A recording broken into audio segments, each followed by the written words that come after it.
All right, a fresh blow now for Andrew Mountbatten-Windsor this morning, the former Prince's royal residence, now the subject of a government probe. To discuss, I'm joined by the royal editor for the Daily Mirror, Russell Myers, in East Sussex. Rusty, whoa. This comes after those revelations we heard that Andrew had not paid rent for more than 2 decades, a peppercorn rent. How has this been possible?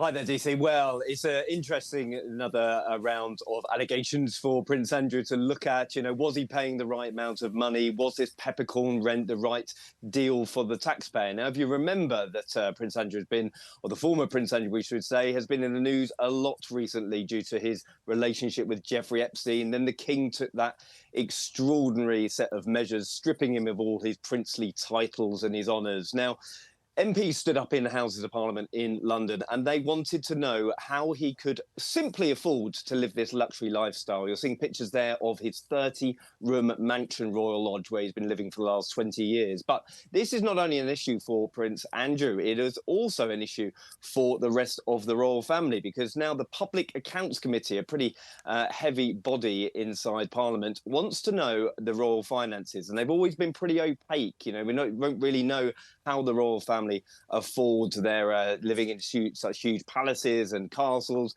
And now they're going to scratch the surface and they want to know who is living where and what sort of deal they've got. So I think this will be very, very interesting, not only for the British public, but the wider public in total, and the royal family as well. I mean, so what's going to happen if they look under the hood here? What else are they looking for?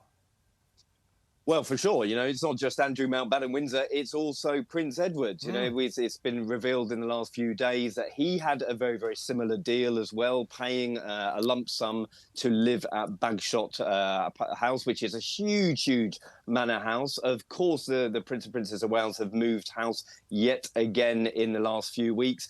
They have struck a different deal, which is a leaseholder, but the devil is in the detail here. And in their contract, it said that they're paying a market rent. Well, what does that look like? Does that look like for you and I, whether we would be able to rent that on the open market?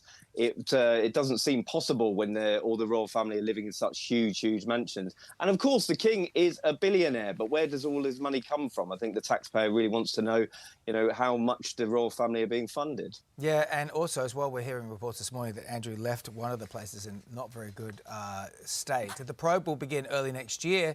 Where's this going to leave Andrew in the meantime? Where is he going to go, Rusty? Well, he's going to be going to Sandringham, which is a private estate of the royal family. However, the lease agreement that he had, he was able to give 12 months' notice. That means he could essentially stay there for another year. But I'm told they're going to try and move him out as soon as possible. As soon as somewhere suitable is made available to him in Sandringham, he'll probably be moving in the first quarter of next year. But expect the unexpected when Andrew Mountbatten-Windsor is concerned, I think. It is a shocking turn of events for him, isn't it? All right, we'll leave it there, Rusty. See you soon. Thanks, mate.